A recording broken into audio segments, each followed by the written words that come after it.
There it goes. Three. Okay, so I'm gonna go 3, 2, 1, and then count in your head 3, 2, 1, Yeah. and then start. Okay, 3, 2, 1. Divorce from the kid's perspective.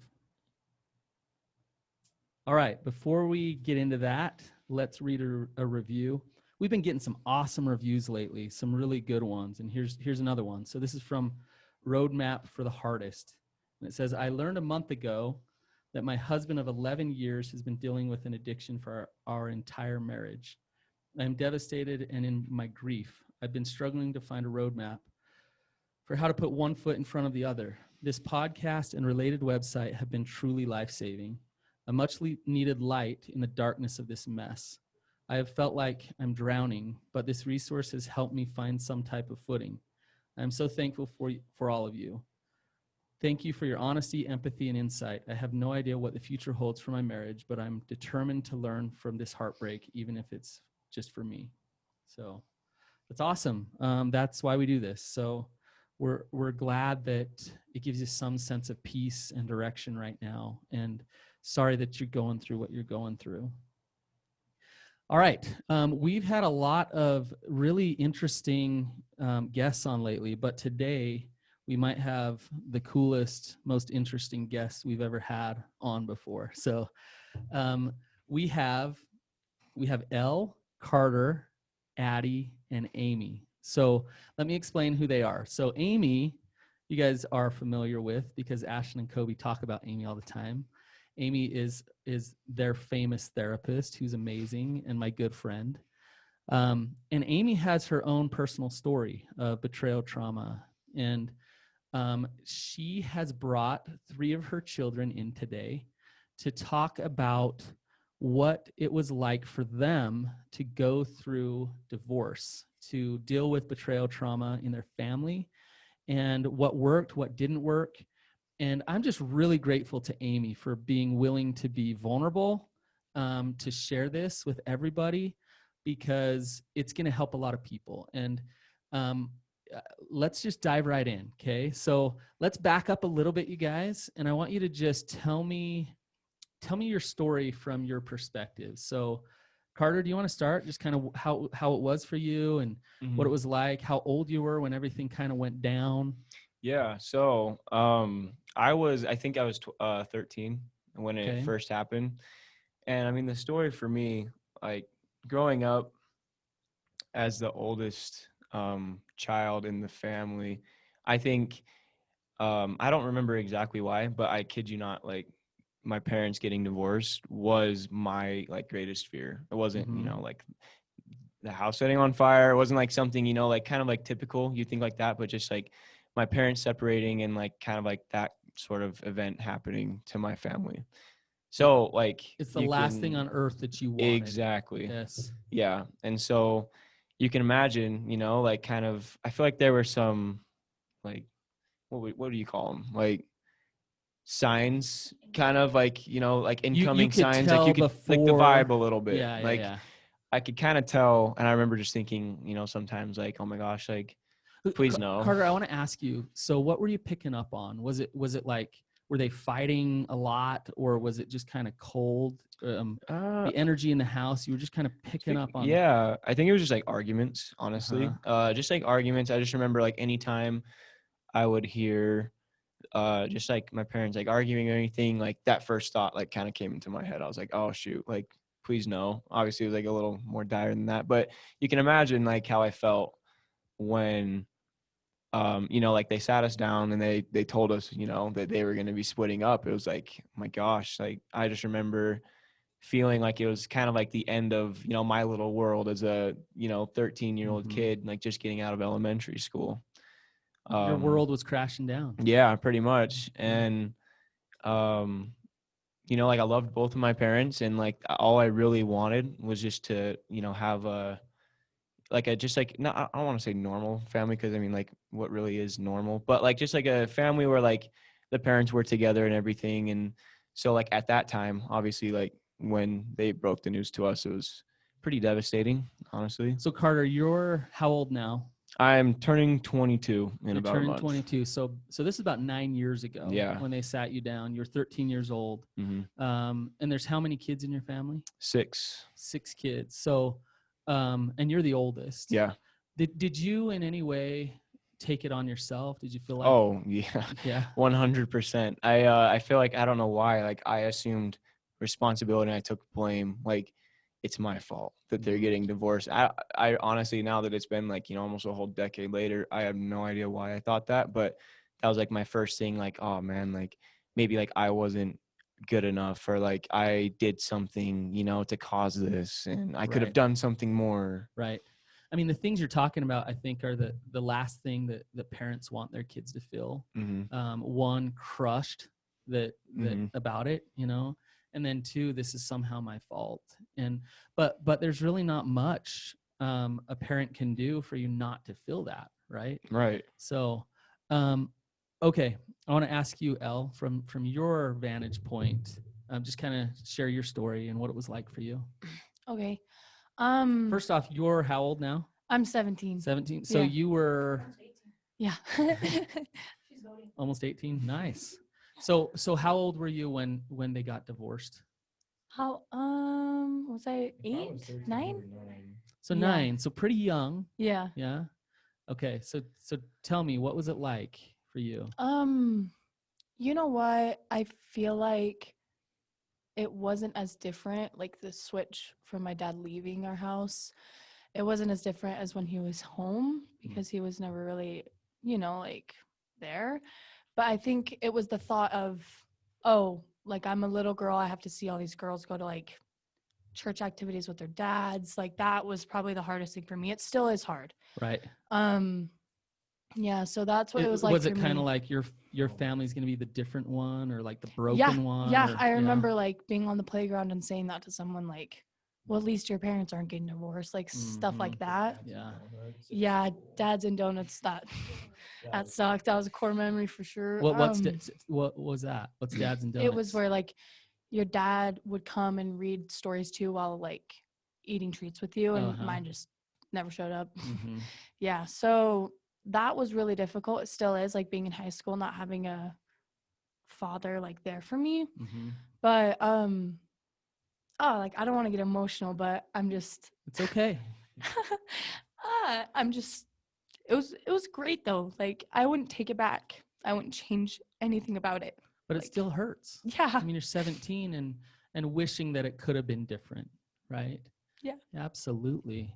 For you, Elle, did you take it on yourself like Carter did, or No, no?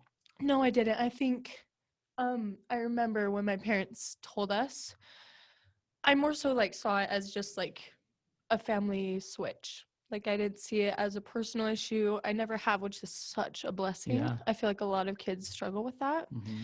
But yeah, I don't know, just it was a good thing though, I think. Mhm.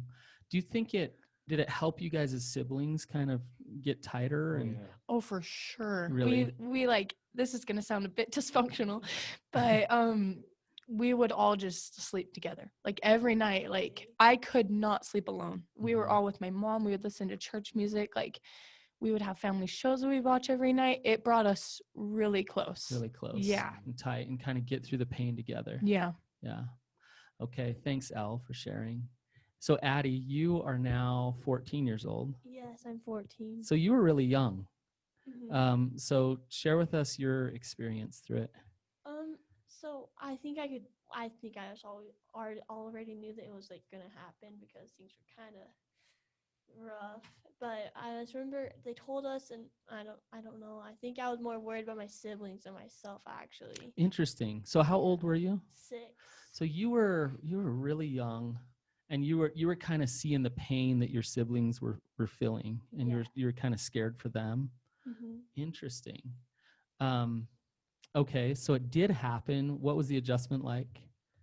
I just remember it wasn't too bad. The adjustment, he was just gone, but we were all together. Like all of us were together, but he was just gone. So your dad just kind of went away. Things changed, and then you were just all together. Yes. Nice. Okay. I want to shift. Amy, is there anything you wanted to add? it's just what it's like to hear their individual pain. I'm so proud of them, but it's just hurtful to hear that that's what, as a parent, you fight so hard to keep your family together because you know that it's so painful.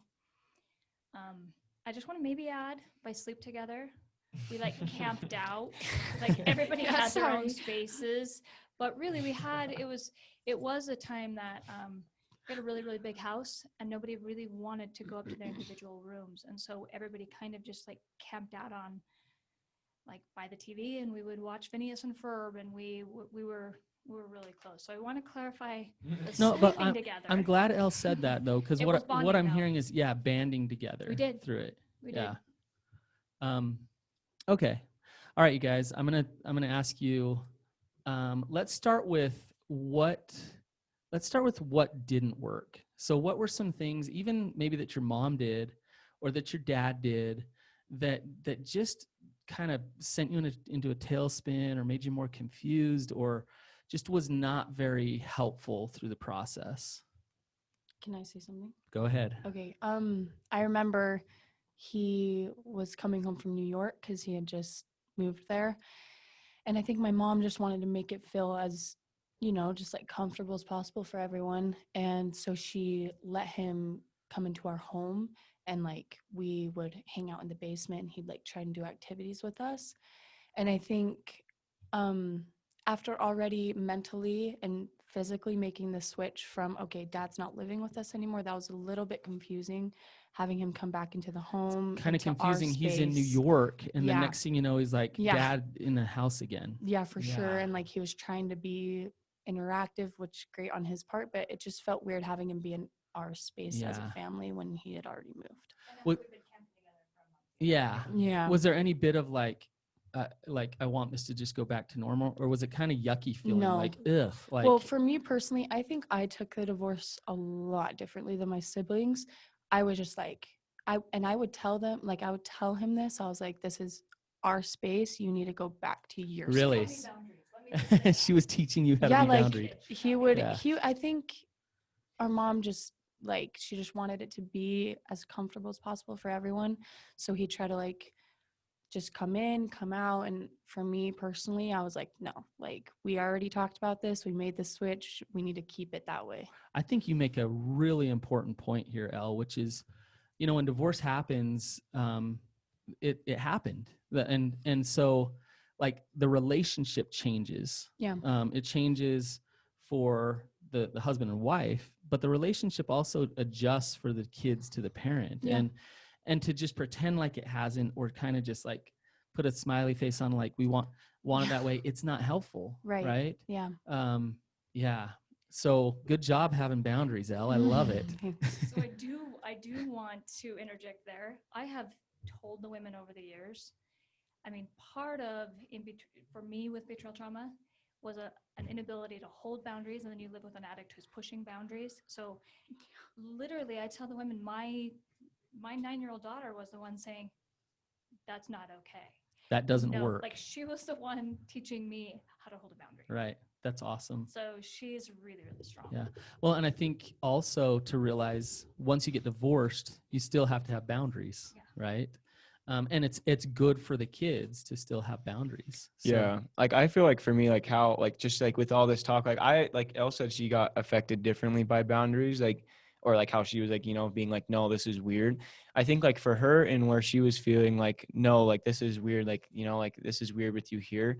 I think him being in that space for me, which I know like my mom was just trying to, like give us anything, we could to like make us happy, just because it was a dark time. But right. having him like in our basement and just like being like hanging out with us and everything, like for me, and I remember I stuck with this for like years, like it gave me like false hope almost in a way. I'm like, oh, maybe they'll get back together, because like he's here in our house again.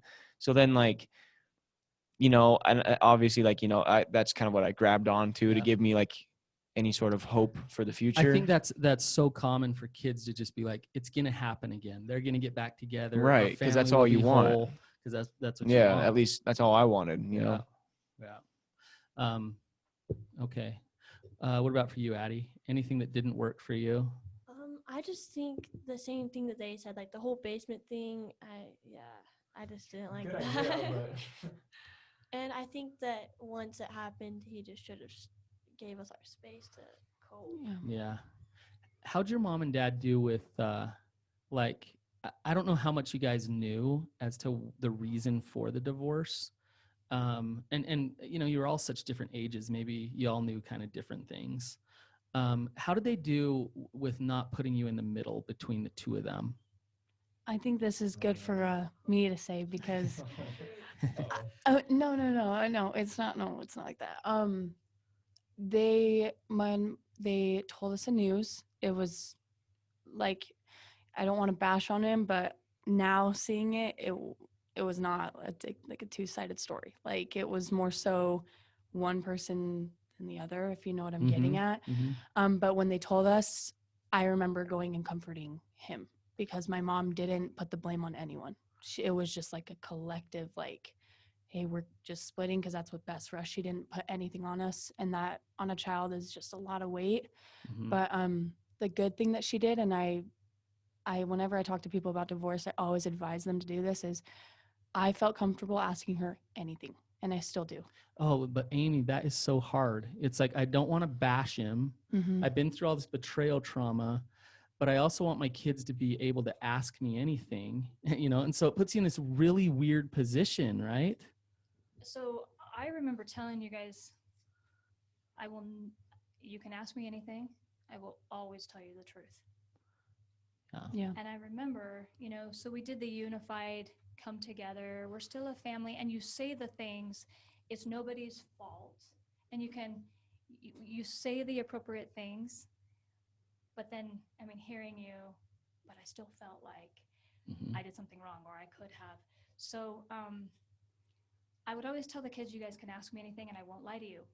And I remember he was in New York and my son, Cannon, us in the car and him saying,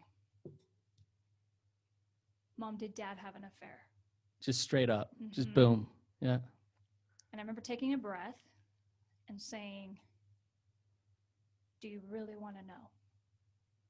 Kind of like Santa Claus, you know? And like, do you really want to know? And he said, I really want to know. Right. How old was Cannon at this time? So if you're 13, he's 11. He's 11. Wow. And I said, yes. And they have said it was helpful because they're putting pieces together. Yeah. Like they're seeing, you know? Like they're trying to figure out the why. So I did tell them, you can ask me anything you want and I will always tell you the truth. But there's like a maturity level to this, right? So like, I believe that healing, the way you heal is you face reality. But at the same time, sometimes like an 8-year-old can't grasp reality, you know? And Elle, I want to ask you, you know, I mean, Addie, I want to ask you. I was like, okay. Sorry. Addie, you're 14, you know, and you're a mature 14-year-old at that, right? Yeah. But you obviously know a lot of the pieces to this puzzle. Yes. And for you to kind of digest that and know some of the things that have happened, is it weird for you? Is it good for you? No, I don't think it's weird because when I was little, I remember we were going to JCW's as like a father-daughter date, and he was like talking to a woman on the phone, and he said, I love you, and then he hung up, and I saw that it wasn't my mom, and so that's when I kind of knew that it was So his you were fault. that young. See, this is what we always say is like kids know that you guys knew things in your gut that your mom and dad didn't have to say, right? And so when when your mom's being this open, then at least you can get an answer, right? There's all this stuff going on. You're kind of confused. And it's like, oh, okay, I got an answer. So I think that was really, really important. Yeah, and that's the thing is you would share your experiences along the way and just validating, yeah, you felt, you know, I don't know how many years later you told me about the experience at JCW's, but you're like, something was wrong and you listened to it, and then just validating truth because you guys are all experiencing, you're trying to put the pieces together along the way too. Absolutely. Yes. Okay. What So I'm going to ask you guys. You guys are the pros here, okay? You guys have more knowledge and wisdom than most adults with this question. So what advice would you give to parents who are going through divorce and they have kids? I would say, like, even just like preparation. I know that sounds like pretty, like why wouldn't you, prepare anything? But when I say preparation, like my mom, at least, I don't know about my dad, but I don't know if he even had an impact on it. But the night they like let us know like about they were getting divorced, like we had like an immediate support system set up for us to handle it. That's awesome. And so like what I mean by that too is like, so we're at our house and our grandma has lived across the street our whole life. And so we just live in like this little cul-de-sac, and like they sit us down. It's like nighttime. I still remember it. They're sitting, like on the fireplace mantle. We're sitting on the couch, and they like let us know. And obviously like that's just break the news. We all cry for a little bit. And then, like after we kind of accept it and everything. And we find out, like a big deal to us back in the day was like, we like having a sleepover with, some of our cousins that are our age. And so we find out like, pretty much like my mom's whole side of the family, my dad's is in like Washington, but my mom's whole side of the family was like right over at my grandma's house, ready for us to come over and like comfort us and be there. So like I literally like walk over, all the cousins that I'm super close to, and even like just my uncles and aunts are all there. And then like, they let us know that they're gonna like have a sleepover with us, just, like something to help us feel better and let us know that we've got people in our corner. So not just sit you down, kind of break your heart, tell you the bad news, and then just abandon you, but like kind of hand you off to all these people that love you. Like, hey, this is like, awesome. This sucks. Like, this is the worst thing, for me. Like, this is the worst thing that could ever happen. But like, look at how many people you have here to support you. And like, even though you're going to feel like depressed and alone, like, you're not, like, you have all these people here for you. I think that's so important. And it's awesome that your mom set that up. So it's good stuff. All right. Go ahead, Amy. Something that was also, I remember because I was like, okay, how can we set this up? So we had like tents in the backyard at grandma's, and again, taking something really tragic, but it really bonded you to the cousins. Like the cousins sat and cried with you, and we're so sorry, and we love you. And it was this really bonding experience for you guys with your cousins and your aunts and uncles, and like, so. And especially because like, I don't want to say like it instilled like any like sort of shame with us or anything, but it felt super awkward, like having us be like, the family that, our parents are getting divorced, the broken family. Because like, now like I have no problem, telling people, no, my parents are divorced. Whereas like back in the day, it was like such like a weird, like taboo thing. Like, oh shoot, like I'm going to be looking at in that. Your family, is it common?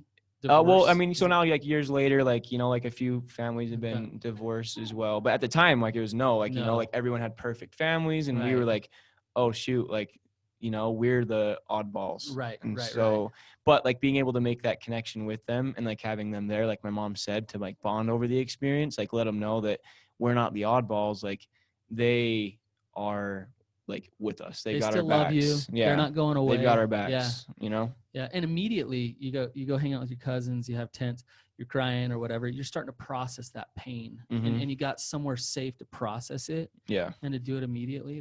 That's great.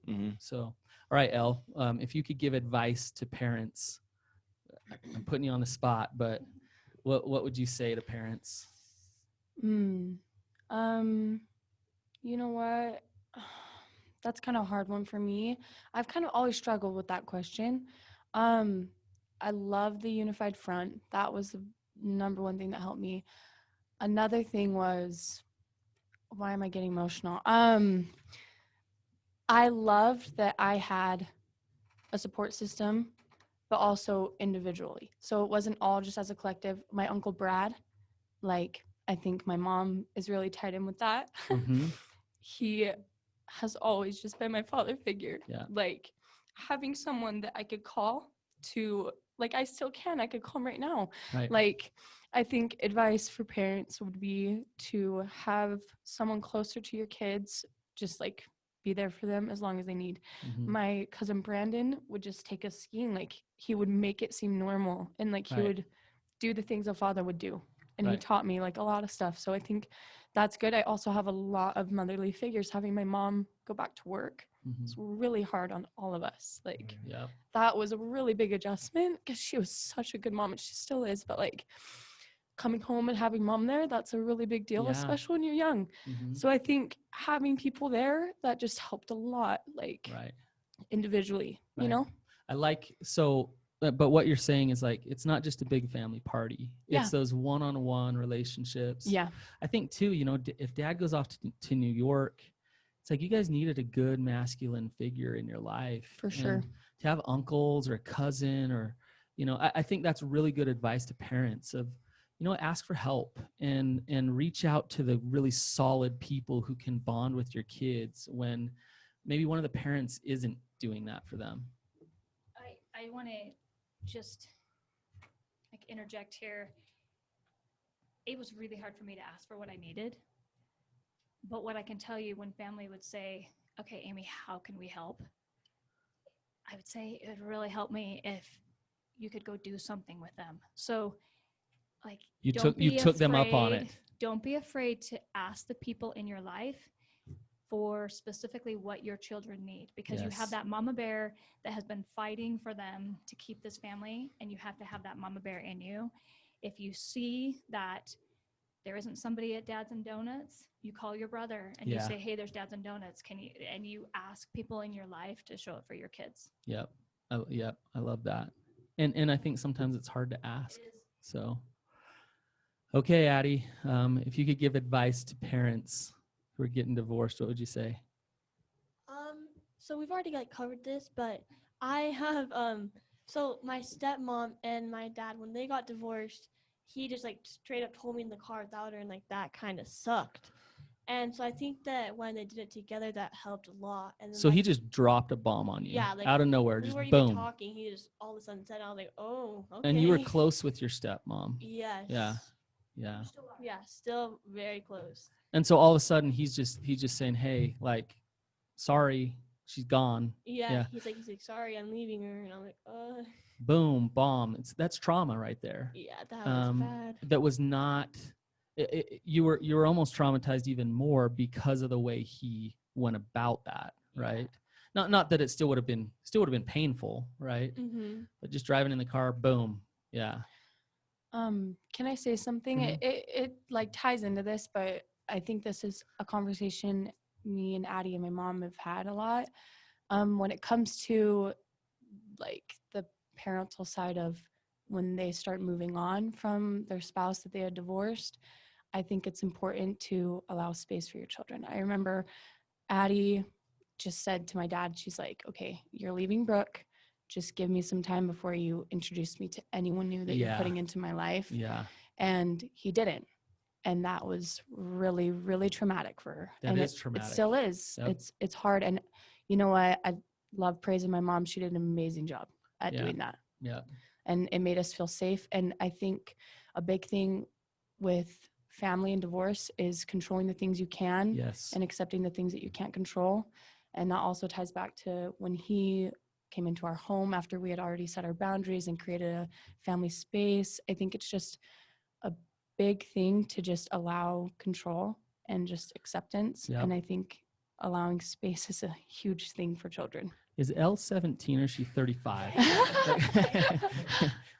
I also want to say that for those of you that are in approaching a second divorce, realizing, yes, your first divorce with your biological children, you go about that, but a second divorce is just as important. The way, like for those of you listening, the way you're navigating divorce with the children, you've brought people into their life, Yes. those attachments are there, and just because it's a second or third or whatever marriage it is at this point, it's still there are the ways, the right and wrong ways to go about it. Yep.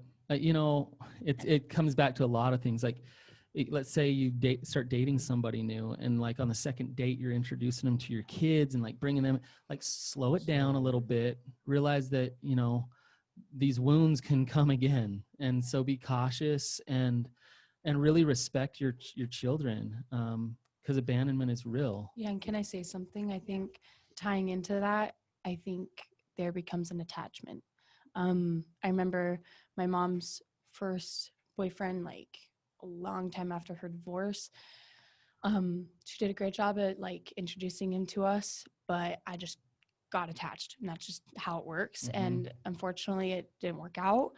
And so I think being mindful of, okay, there's a hole in your kid's life where there's not a biological father. It's like different when you have father figures. Right. Like it's still hard for me to accept that I don't have my real dad there for me.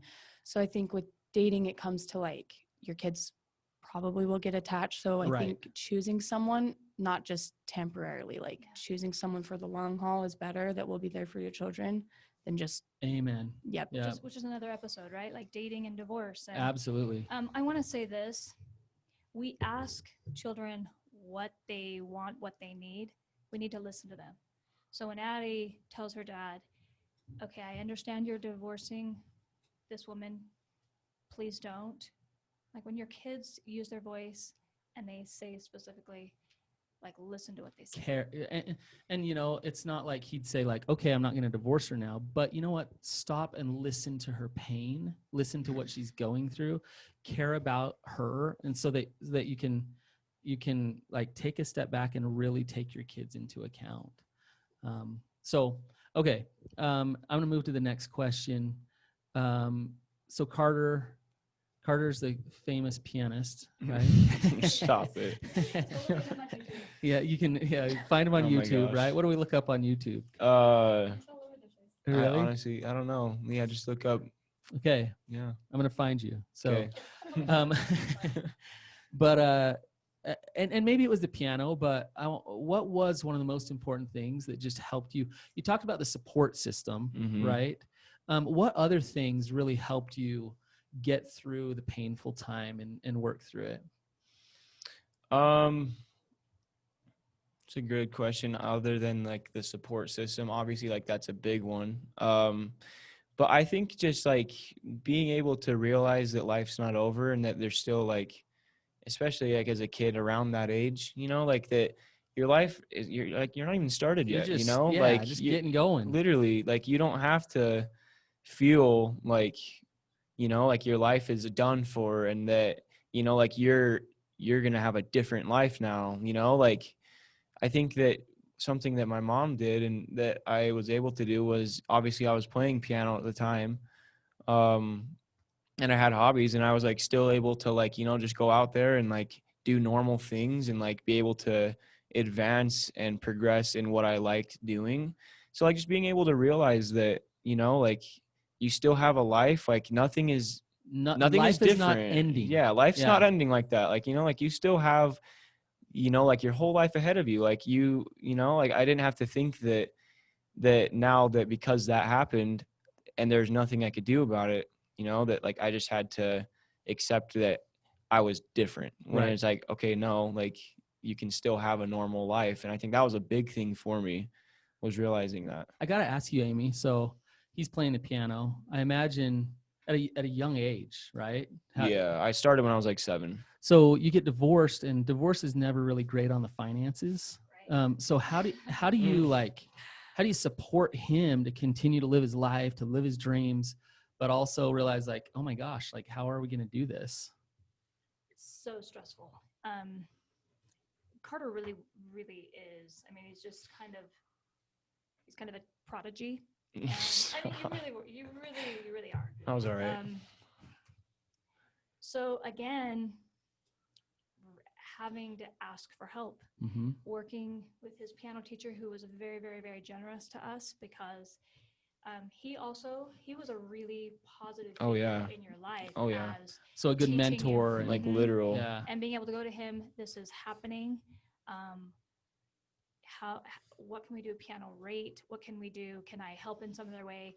And it was really uncomfortable. It's not fun for anyone to ask for help, But when you're in that mama bear mode, you do whatever you can And do. one option was not to shut it down. It wasn't. Nope. It was, for me, I wanted to keep everything as consistent. And I, that even the next year you guys went on piano tour.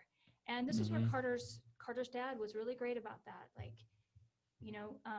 helping them be able to continue doing the things that help them feel normal and not just quit everything all at once. Right. Yeah. So getting creative with solutions, I rented out my basement, getting creative with solutions to try to keep things as normal as possible, not being afraid to ask family and friends for help and people in your church, or when people ask you for what can we do, to say something specific. And this was not good. This was not normal for me, Brannon. Really? I was the one It was helping. out of your comfort zone. 100%. I hated that. Right. But when it comes to your kids, doing whatever you can do to keep things as consistent in the ways that you can control. Which I think was huge, Yeah. at least for me, just because like, there's something you said earlier, like quitting everything. Like, and I touched on how, like, it made me feel like, like kind of like life was crumbling down. So then, like, having to, like, be like, sorry, like, pull you out of pretty much everything. Right. Like, then you're just like, oh, wow, like, yeah, like, this is, but then, being able to stay in pretty much everything I was doing. Yep. The only thing that was different was just not having my dad around anymore. Yep. It took time to get, to heal and to get over that. But as soon as I was, like, like, it was, life was back to being good again. Yep. One thing I think parents miss a lot of times is they think, well, they're battling custody out and they're saying, well, I want, half the time they're across the city here and but one of the most important things for kids through divorce is stabilization. So just like you're stable, you got a lot of the same things going on, you got home, where home is. And you go to the same school and there's consistency there. And that's kind of what I'm hearing happened. So, what about for you, Elle? What helped you work through it? Does this have to be like a sport or like, what do you No, mean? it can be anything. So what helped you process some of the emotion and just work through some of the pain? It can be playing sports. It Yeah. could be playing music or whatever. I think something that my family did really well is just giving it time. I feel like people usually try to rush healing because they're just like, oh my gosh, I'm over feeling this. But we just never rushed the healing process, which was really helpful. Excellent. So don't force it. Yes. Don't make it happen. Yeah. I mean, this happened 9-10 years ago, and I just probably 3 years ago, finally just, forgave my dad. And that was really essential to healing. But time is a big deal. And something good that we did is we were constantly either together or doing an activity. We weren't alone. I feel like, especially when you're in you weren't isolated in your pain. Yeah. Situationally, like situational depression, that's really hard to just be isolated from someone and you don't, and that makes you feel alone. So I think having volleyball, great. It was awesome. I could take all my frustration out on it. That was great. Yeah. that was pretty awesome. And then just, having just activities. My mom would always make sure that we were skiing, playing basketball, swimming, just doing something fun. Well, and I want to point out, whether it's the piano, whether it's volleyball, when you're in grief and you're feeling a lot of emotion, I'm weird. I think emotion is like a real thing. It's like an energy that goes inside of us. Oh, for sure. And so when you play the piano, that's energy and motion, that's music. And so you're flowing energy out of you. When you're spiking the volleyball in somebody's face, that's energy. It's like, boom, it's like, work this out, move it through you, right? Yeah. It's really good stuff. So, all right, Addie, for you, what has worked? What's helped you work through it? I don't know. I'm just pretty sure it's just my family. Just my family always being there. My cousins always come to grandma's and every Sunday, and I think it's just my family. Just having that tight family bond, closeness, absolutely. Okay. Let's see. How has your view of the divorce shifted from when it happened until now? So Carter, do you want to start? Yeah, I mean, so this is I'm one of the biggest advocates of pretty much how it shifted. Because like I said earlier, like my view on it was pretty much like the most negative, down kind of views you can have on it. Whereas, life is completely different. I feel like life is over, blah, blah, blah, blah, blah. Whereas now, like being removed from it, I take things a little differently than like my sister said, just 3 years ago, like she was able to kind of like, barely move on. I kind of like got over it. I don't want to say fast. It still took like 2 or 3 years, but I just think that like my mom was a stay-at-home mom, and like we'd come home to, her being there every day. Like she'd help us be on our stuff, like homework and everything. And then like, with my dad moving out to New York, she had to go, work full time. So I came home, I was the oldest. I was the only one like, in middle school. I came home and I was just like by myself. I was like, what is that? Like, this is weird. Like I was just like alone, left to myself. We did have like a really good like support system to help us learn things, but I was able to I had to mature into like being basically an adult, like an adult, like when I was like 14, so I had to like, go help pick up the kids, get them on everything and kind of like, just help my mom out. 'Cause she had to worry about working full time now. So like, it's the least I could do. Right. But, Carter, what would you say? So the wise 22-year-old self, mature self that you are now. Yeah. What if you could say something to your 13-year-old self, like today, if you could speak to yourself back then, what would you say? Oh, I would say it's going to be okay. And this is like the biggest, like, what's like a good term, like hidden blessing or whatever, like that you'll ever receive, because that event like set me on a course, to be who I am today. And like, I just feel like it made me like learn so much as a kid. That answer. And so like, I would just tell them like, this is going to change your life, not in the way you think it is, where it's going to be worse, but this is going to change your life for the better. Wow. And so like, I just know that it set me on a good course, to be, at least I think, someone that I'm a lot more proud of than I, could have been. What I'm hearing you say otherwise. is you've taken this and you've learned a ton from it. Oh yeah. 100%. You've used it for good. Biggest blessing, hidden blessing. At the time did not feel like it, but absolutely, I'm extremely grateful for the experience. That's awesome. Okay, for you, Elle, how do you look at it now differently than then? I think then I was just a little girl that saw her dad leave. And so I felt a lot of resentment towards him. And I was like, why would he do that to us? Like, why? I just didn't see it as like a personal thing. And now I view it as, okay, dad was hurting in whatever way. Like maybe that's past trauma. Maybe, like we don't know things that have gone on in his life. He's just hurting. And I think the hard part for me was just learning to support him in his move, even though it was based off of some terrible choices. Right. I think divorce now to me is just like, okay, it's just regrowing like your family. Like I still love my dad. He's an awesome person. And I think it was good for him to, right. Yeah. I think just seeing it as not a negative thing. It was a great thing. I think you're talking about something major here, which is shifting from resentment to compassion. Yeah. And is that good for him? Yeah, probably it's good for your relationship, but who it's really good for is you. Yeah. Like your heart and your healing. Yeah. I was, to be completely honest, I was very self-destructive. It was terrible for me. And like, because you were stuck there in that yes, anger and resentment. Yeah. And like, it was just hurting my soul. Like I had so much anger and hate towards him, and I wasn't necessarily taking out on him. It was on me.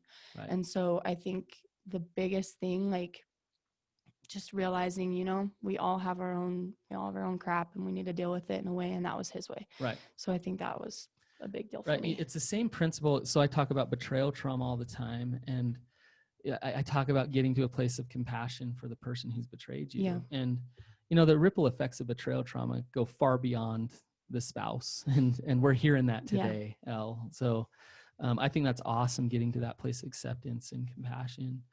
And understanding. You get into a place to understand his story of what led up to him making decisions that he made. Yeah.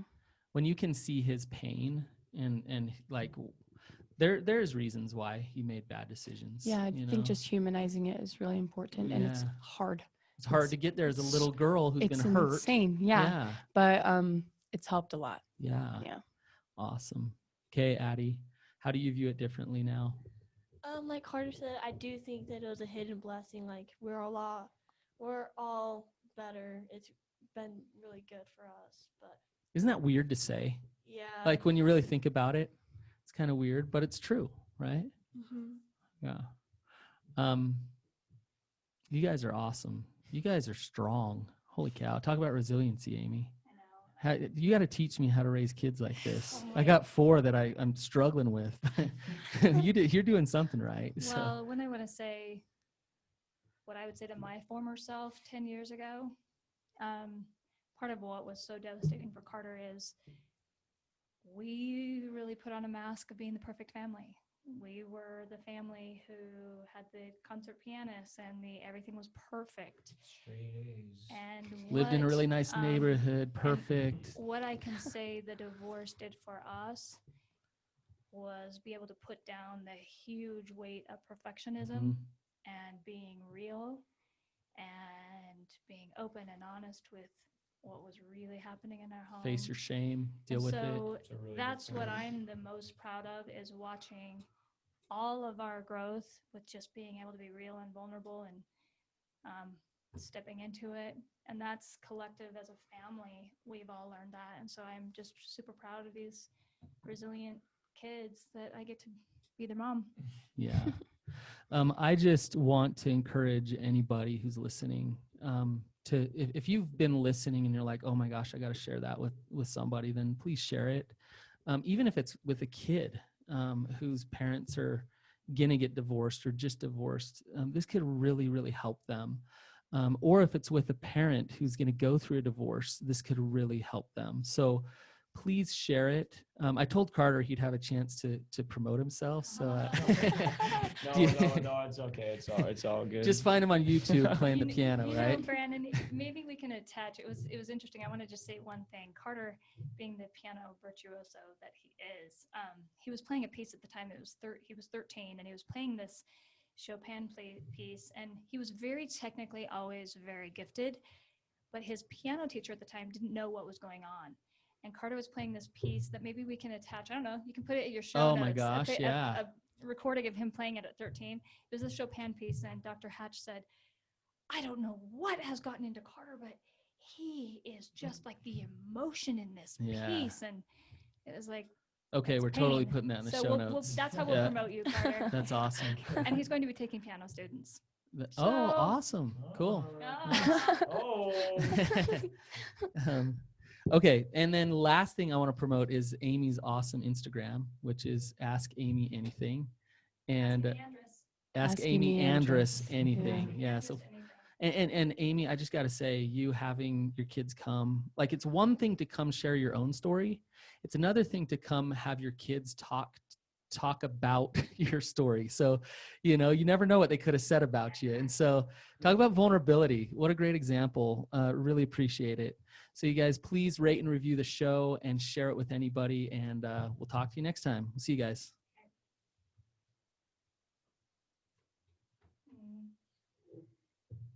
Proud of you guys.